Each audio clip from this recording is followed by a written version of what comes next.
do meu coração, olha aqui nossa vez para continuar com esses serizinhos extraordinários que são os procariontes.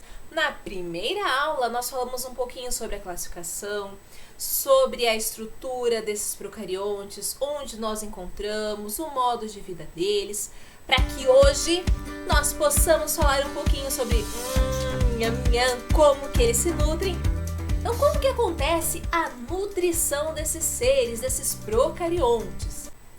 Os procariontes, eles são divididos em autotróficos e heterotróficos. Os autotróficos seriam aqueles que conseguem produzir um composto orgânico a partir de um composto inorgânico. É o que a gente fala popularmente que seriam aqueles que produzem o seu próprio alimento, enquanto que os heterotróficos ou heterótrofos são aqueles que não conseguem fazer essa conversão de composto inorgânico em orgânico. Eles precisam do composto orgânico já pronto como fonte de carbono. A grande maioria das bactérias, elas são heterotróficas, então aquelas que são parasitas, mutualistas, comensais ou comensalistas, né? As decompositoras, elas são todas heterotróficas. Então, a grande parte não conseguem fazer o seu próprio alimento. Elas precisam buscar esse composto orgânico em um outro organismo. Mas em biologia, a gente não gosta só de falar assim, são seres heterótrofos, são seres autotróficos. A gente quer dar uma valorizada.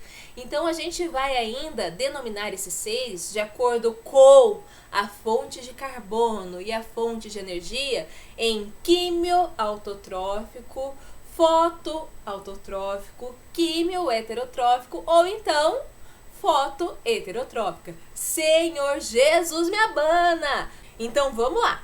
Olhando para a tabela, a gente já fica de cabelo em pé, né? Parece que vai ser um bicho de 7 cabeças. Mas muita calma que vai dar certo. E o próprio nome já vai nos dar um indicativo do que significa. Se é um ser que é quimio-heterotrófico, então eu sei que heterotróficos são aqueles que não conseguem converter um composto inorgânico em orgânico. Eles precisam buscar o composto orgânico. Ou seja, a fonte de carbono para esses quimio-heterotróficos é o composto orgânico que eles vão adquirir. Agora, a fonte de energia. Olha aqui o prefixo que eu tenho. Químio. Químio lembra química. Química lembra reação química e tem tudo a ver. Então, a fonte de energia dos quimio-heterotróficos seria reações de oxirredução em compostos orgânicos. Puxa, Purô, mas o que seria essa oxidação de compostos orgânicos? Então, estão lembrados lá da respiração? Para que a gente tenha a energia, o ATP, o que tinha que acontecer? Tinha que acontecer o catabolismo, a quebra da glicose, e que ia ter como produto final, depois de todas lá as etapas da respiração celular, a formação de dióxido de carbono, a água e liberação de energia, ATP. Então, essa quebra, esse catabolismo seria justamente essas reações de oxirredução de compostos orgânicos. Então, quem seria os indivíduos que vão ser quimio-heterotróficos? Então, exemplares seriam a maioria das bactérias e também algumas arqueias. Fotoheterotrófico. Então, olha lá o nome de novo. Heterotrófico quer dizer que a fonte de carbono, novamente, seriam compostos orgânicos. Foto vem de, luz. Então, a fonte de energia seria a luz. Principais representantes, bactérias verdes e púrpuras não sulfurosas. E aí vamos para os autotróficos, que são aqueles que convertem o componente inorgânico, o composto inorgânico, em orgânico. Se é um indivíduo fotoautotrófico, eu sei que, senhor, alto, né? Para dar aquela ênfase, né? Que é alto, é o próprio ser que está conseguindo produzir o seu próprio alimento. Meu Deus do céu, vou colocar uma legendinha ali em cima. Então, se é fotoautotrófico, a gente sabe que a fonte de carbono é o dióxido de carbono. Então, ele que vai ser a fonte, olha aqui, ó, o carboninho de carbono. Se é foto, quer dizer que a fonte de energia é a luz. Então, para que aconteça essa conversão de dióxido de carbono em um composto orgânico, como acontece lá na fotossíntese, né? Fotossíntese, fotoautotrófico, então eu preciso da luz como energia. Exemplos de indivíduos que são fotoautotróficos, que fazem fotossíntese: bactérias púrpuras, proclorófitas, cianobactérias. Essas bactérias púrpuras, elas apresentam um pigmento chamado de bacterioclorofila. Então vamos dar uma puxadinha aqui para vocês terem uma ideia de como que é essa fotossíntese desse ser fotoautotrófico, que é a bactéria púrpura, que apresenta esse pigmento diferente. Então aqui ela vai conseguir converter esse componente inorgânico, dióxido de carbono, em composto orgânico, que é o intuito.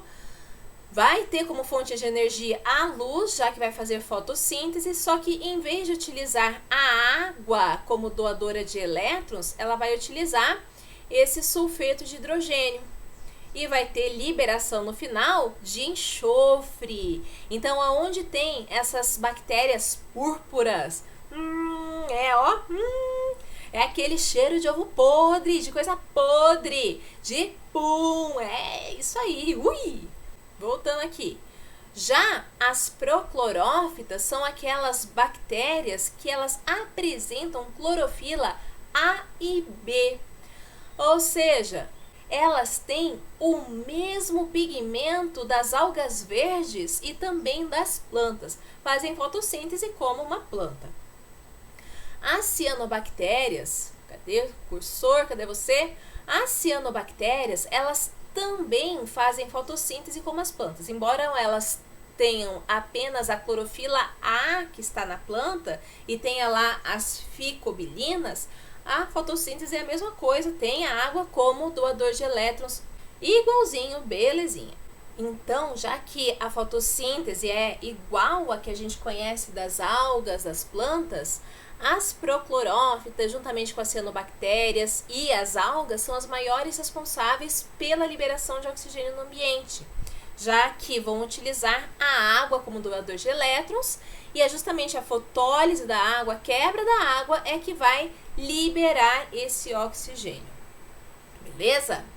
E chegamos aqui na última, que seriam as quimioautotróficas, seriam aquelas que realizam o quê? Quimiossíntese. Então, nas quimioautotróficas, olha aí o nome já nos dizendo o que significa. Se é autotrófica, é porque a fonte de carbono é o dióxido de carbono. Então, é ele que vai ser convertido no composto orgânico. Mas para que a gente consiga ter essa conversão, eu preciso de energia para a reação química acontecer.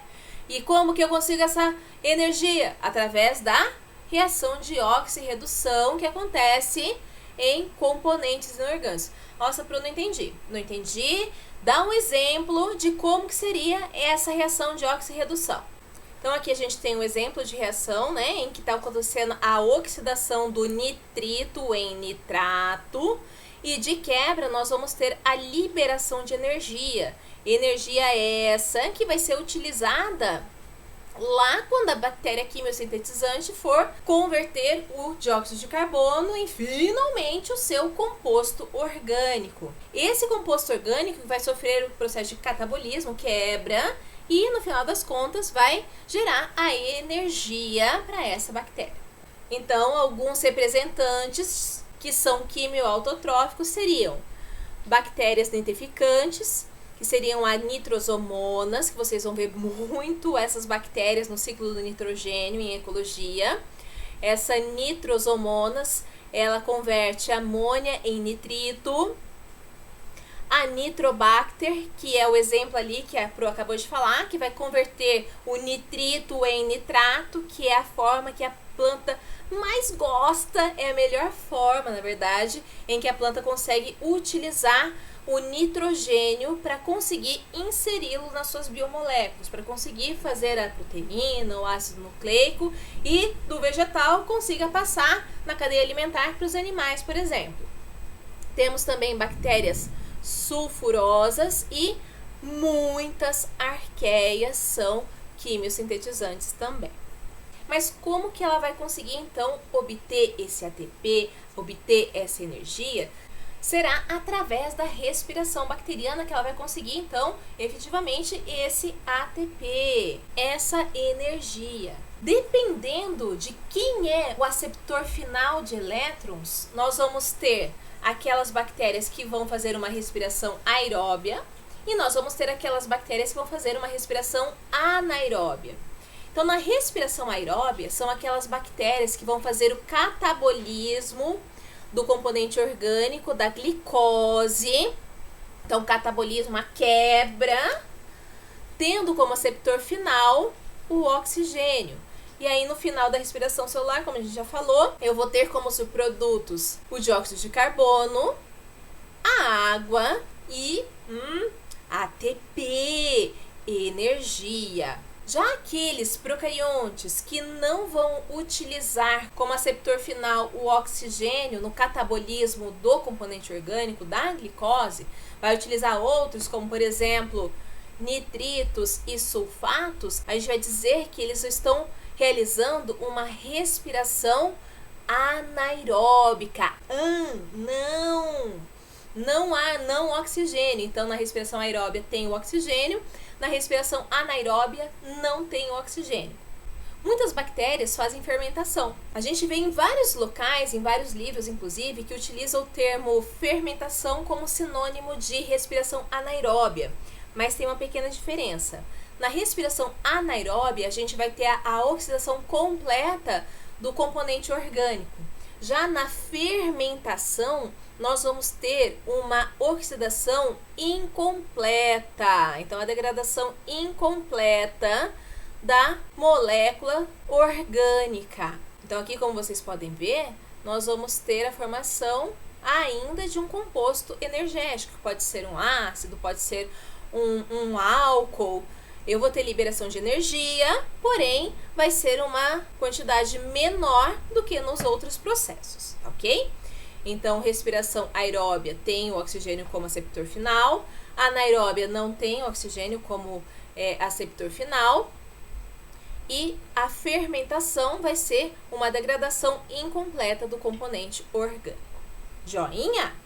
Mas como biologia, né, é uma ciência que ama classificar, né, adora botar um nomezinho ali a mais, adora dar aquela valorizada, ainda podemos fazer uma classificação que é com base na presença ou ausência do oxigênio. Então, a gente já viu uma delas, que é a aeróbia, seria aquela bactéria, aquele ser procarionte que só consegue viver na presença do oxigênio, justamente porque ele é o aceptor final de elétrons. Então, se não tiver oxigênio, terninho de madeira.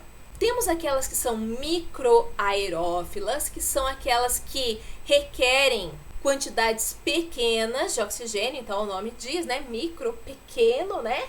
Então, requer pequenas quantidades de oxigênio. Temos as anaeróbias facultativas. Se é facultado alguma coisa, é porque não é obrigatório, né? Então, nós temos aquelas bactérias que conseguem sobreviver na presença ou na ausência do oxigênio. Então, elas não têm TED, né? Temos também aquelas que são anaeróbias não restritas. Então, essas anaeróbias não restritas seriam aquelas que não utilizam o oxigênio como aceptor final, porém, se tiver presente o oxigênio, de boas, ela consegue sobreviver, não é terninho de madeira para ela. E temos aquelas que são anaeróbias restritivas ou restritas. Aí sim, essas aí não utilizam o oxigênio como aceptor de elétrons e se tiver oxigênio no ambiente, lascou, tchau, tchau, terninho de madeira para elas. Elas morrem, falecem, detestam o oxigênio. Belezinha? Por hoje é só. Até a próxima. Beijo no coração de vocês. Tchau, tchau.